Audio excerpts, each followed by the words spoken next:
আর আমাদের ভিউ হচ্ছে যে এটা রমজানের আগেই শেষ হয়ে যাবে। ওই জুন পর্যন্ত অপেক্ষা করলে তখন বর্ষা আসছে রমজানের আগেই নির্বাচন শেষ করতে হবে।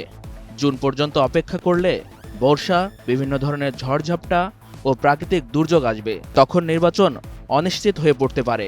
একদিন আগেই বাংলাদেশ জামাতে ইসলামের আমির শফিকুর রহমান এভাবেই বলেছিলেন, আর একদিন পরেই যেন সুর পাল্টালেন তিনি। বললেন নির্বাচনের আগে তাদের 3টি দাবি পূরণ করতে হবে, তারপরেই নির্বাচনে যেতে চান তারা।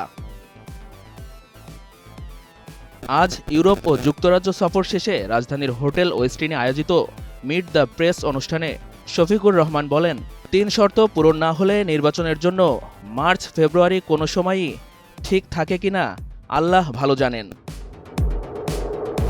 এ সময় জামাত আমিরের দেওয়া 3 শর্তের প্রথমটি হলো সংস্কার। রাজনৈতিক দলগুলো যত তাড়াতাড়ি সংস্কারে সহযোগিতা করবে তত দ্রুত নির্বাচন হবে। সংস্কারের প্রধান অংশীজন হচ্ছে রাজনৈতিক দলগুলো। এতে যদি তারা সহযোগিতা করে তাহলে দ্রুত নির্বাচনের পরিবেশ তৈরি হবে। আর তারা যদি সহযোগিতা না করে গতানুগতিক নির্বাচন হয় তাহলে আগের মতো নির্বাচন হবে, যার দায় রাজনৈতিক দলগুলোকেই নিতে হবে। বান্ডেল থাকলে প্রতি সেনমানিতে টাকা বাঁচবে।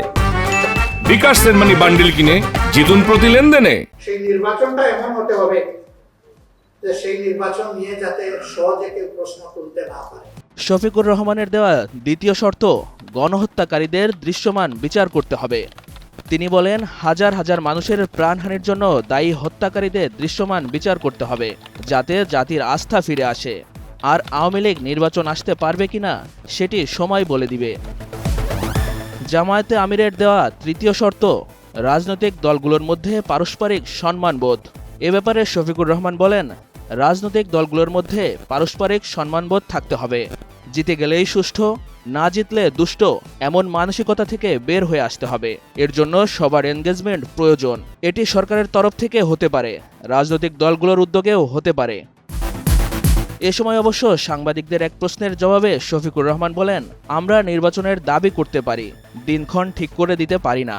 আমরা বলেছি নির্বাচন এই সময়ে হতে পারে, দাবি পূরণ হলে তার আগে হলেও আপত্তি নেই, পরে হলেও সমস্যা নেই।